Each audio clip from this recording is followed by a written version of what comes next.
You want to know what my intro is? Yeah. What's going on, guys? Welcome back to the YouTube channel. On today's episode, we're saying goodbye. So my journey started at PM Creative Studios when I was still in school, in college. I was at a point where I really didn't know if I was going to be able to get a job in film. And I reached out to Paul and Joe through Instagram. It was like my last hope of maybe getting a job or an internship in film. I said, okay, I'm gonna send this message, and if I don't get a response, then it was meant to be that I wasn't supposed to work in film. Eventually, I went in for my interview, and it went really well. I was really, really nervous.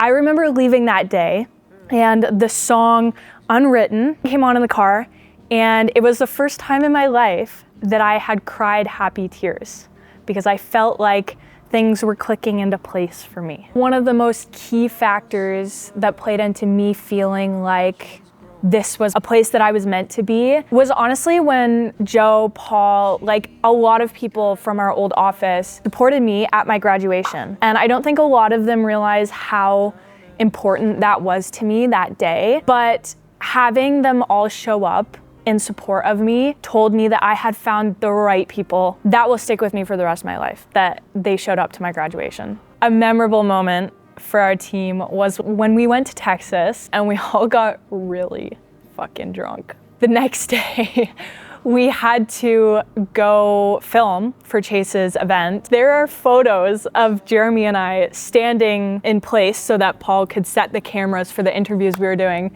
And Jeremy and I just looked dead as fuck, dude. Like, you could tell that we were up very late that night, but it's one of my favorite memories because we had so much fun. So the next question was, what have I learned since working for PM?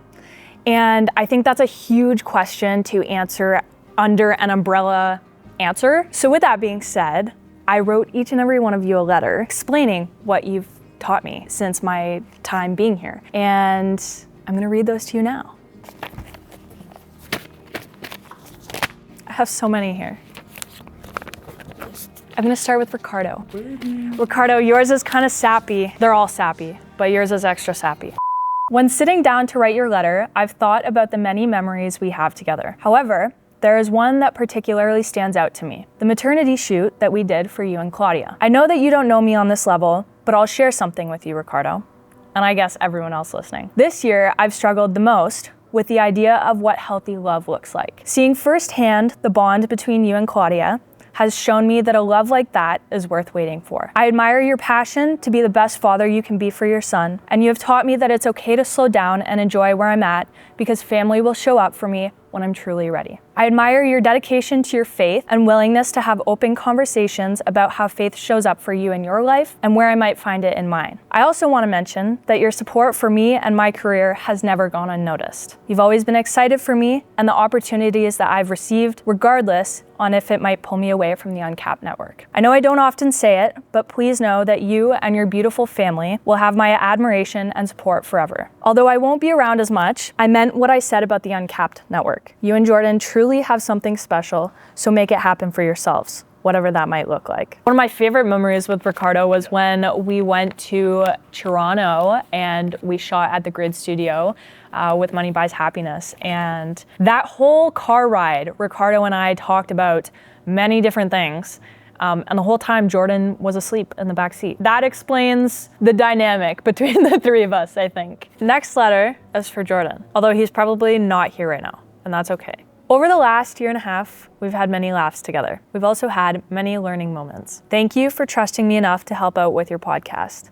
The acknowledgement that you and Ricardo gave to me is something I'm so grateful for. Like literally allowing me to have a mic on your podcast, that's cool as fuck. And I appreciate you were willing to do that for me. Thank you for giving me the confidence to show up on camera, even if it's just for food vlogs. Your ability to make our whole team laugh or make our jaws drop from shock is something so uniquely you. I will miss it a lot. As I also said to Ricardo, you guys have built something so special with the Uncapped Network. Keep pushing yourselves because it's gonna pay off very, very soon. To whoever takes over doing their podcast, just know that you will be hearing lots of burps in your ears. Many, many a burp. I've asked him many times nicely to stop doing that, and he never did, and he never will. That's just Jordan.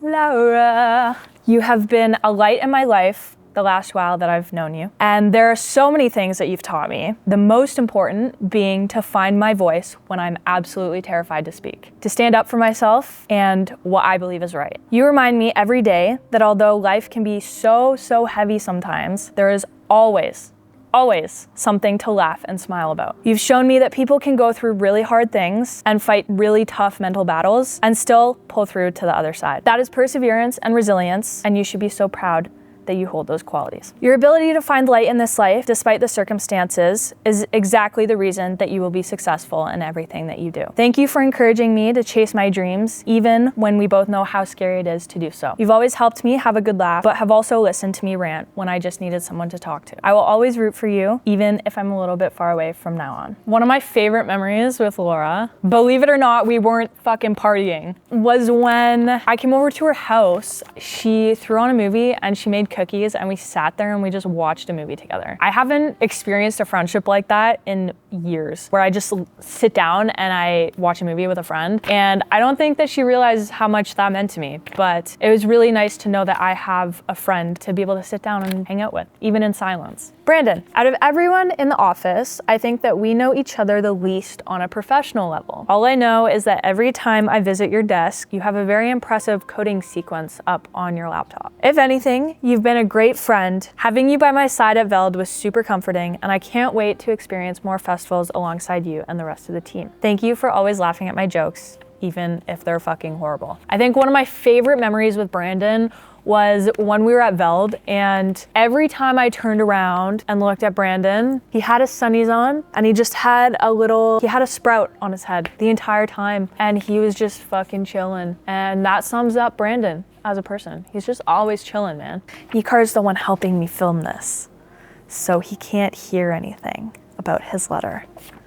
Nikar, as I sit here and read out your letter, I think about how it's only been just over 2 months since we've met, and yet it feels as though you've been a part of this team for decades. Although we haven't known each other a long time, you've taught me a lot, probably more than you realize. First, that quitting your job to pursue your passion is going to be so scary, and in turn, so rewarding. You've also taught me not to take things so seriously. You have brought so much laughter and lightheartedness to this team exactly when we needed it. You once said to me, "Keep moving forward, don't look back, because you can't drive a vehicle by always looking in the rearview mirror." And while I don't disagree, please know that while we both find our paths in this crazy life, I will always hope to run into you at the gas station here and there. I wish you nothing but the same happiness that you extend to others, and a very fulfilling and creative career.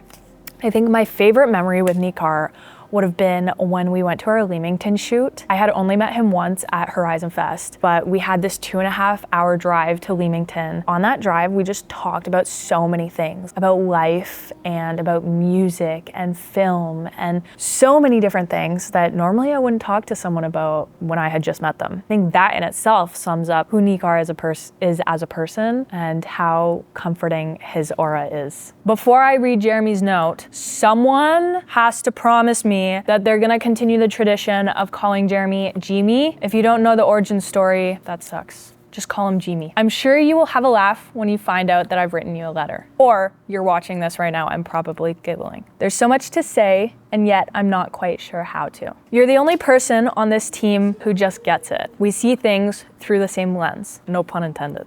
And surprisingly, it's taught me a lot about myself. One of the biggest things is your ability to sit with patience and figure out a problem with me while I'm probably frustrated sitting right there next to you. It's one of the qualities that I admire most about you. You take life at your own pace, and you take the time to slow down and appreciate the world around you. This is a quality I'm actively trying to implement into my life because of you. I don't give you enough credit, but you have also been a mentor to me. You've taught me so much technically, and I will carry each of our lessons with me in the future. I've had the time of my life growing alongside you this last 1.5 years, Jeremy. Never forget how incredibly talented you are. So So I remember the night that I met Jeremy. It was the night of the Industry Night podcast launch. I remember Maddie introducing me to you, and you were just so quiet. And here we are, a year and a half later. Both you and I have grown so much in terms of confidence and, talking to people and all of the chats that we've had. I'm really gonna miss those.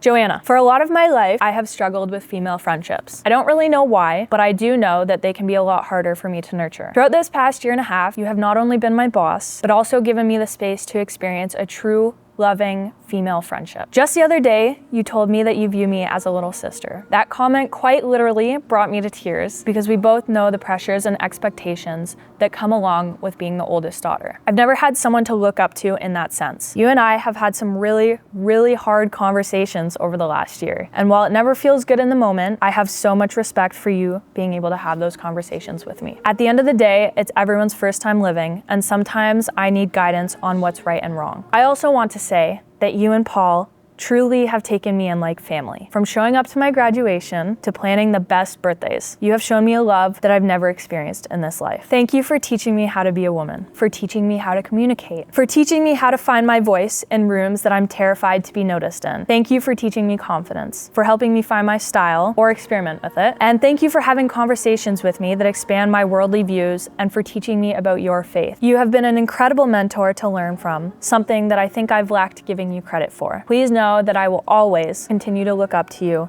and the life that you've built for yourself. I have a very fond memory of when we were moving in, of Joe and I sitting on the ground painting the kitchen cabinets, just both of us singing to the music that was playing, just painting. That was a very small moment in the grand scheme of things, but it just made me feel, that was a moment that made me feel like I was more than just an employee.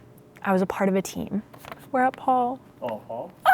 I might cry. I'm gonna try not to. You're the last one. Okay, so before I read Paul's letter, it was another full circle moment for me when I started working for PM. As you all know, I love Loud Luxury. Probably 3 or 4 years ago, I went to their back-to-back shows in London, and little did I know at the time that DJ Apollo was opening for them. But I think the full circle moment happened when I was at the office and Paul was talking about how he DJs.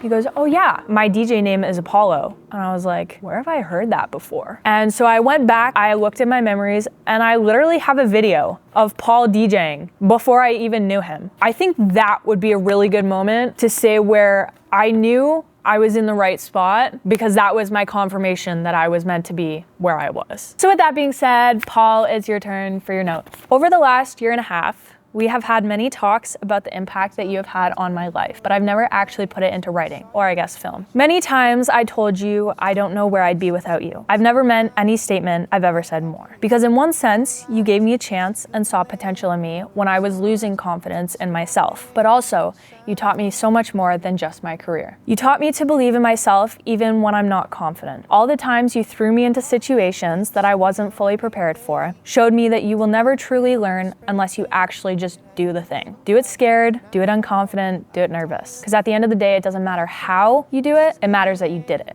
You also taught me the importance of finding a mentor in this life, someone who wants to teach the people willing to listen to them. I'm not sure if you consider yourself one, but please know, Paul, that you have been, will continue to be, and will always be the greatest teacher I have known. I would say that over the last year, you and Joe have known me better than anyone else in my life. You both know me professionally, but have also allowed me the space to share my personal life. Sometimes that came with really, really hard conversations. You've always given me the space to process and respect my decision and how I've dealt with it. Whether or not it was the right way, still questionable. You have given me a safe space to learn, to become more confident in myself, and also sometimes fuck up, like really bad. I want you to know that I'm aware there are a few instances that could have changed our dynamic a lot. For example, breaking your computer when I had only been working for you for like a month. I want you to know that I see and acknowledge the grace that you've given me. The way that you've allowed me to learn from my mistakes without holding them above me is why working for you has been the greatest joy of my life. We recently had a talk and you told me that nothing in this life will be given to me. If I want something, I have to ask for it. And I have never reflected so much on something and realized how true it was.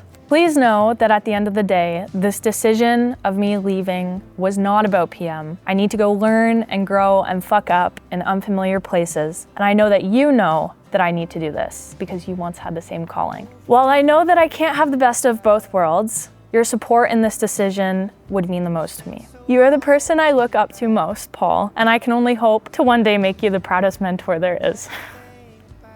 Oh, I'm gonna cry. Although I'll be a little bit farther away, please know that I will never stop turning to you for guidance when I need it. I'm forever grateful for everything that you've done for me. Thank you from the bottom of my heart. I have a really good memory of Paul. Actually, Jeremy was there too. It was when we went up to Barrie to shoot Matt and Kelsey's wedding. We had to leave really early because we were going and leaving the same day. So we had to leave at like fucking 6:30 in the morning. So Paul drove most of the way. Me and Jeremy slept in the car, probably 30 minutes away. And I told Paul, hey, if you want to get some sleep, I'll drive for a little bit until we get there. And he took me up on that offer. And there is literally a photo of me and Jeremy in the front seat of the PM truck, and Paul is passed out in the back seat. That really sums up what our team's about before we head to a shoot. We're just getting our rest. It was a really fun memory. If I could write a letter to little intern Grace a year and a half ago, I would tell her, like, buckle the fuck up, dude. You're about to go on a crazy ride, and it's gonna make you the best person that you've ever been, and you're gonna learn so many things from everyone around you to just enjoy it, because great things never last, unfortunately. Soak it all in. Unfortunately, today's the day that I'm leaving. If I could do it all over again with PM, I would, in a heartbeat. I wanna make it more gangster. Oh, okay, do it like that. Okay. At the end of the day, if you got haters, it means that you're doing something right. So fuck them bitches and get money. I sound so white. Oh God. That is not going in there.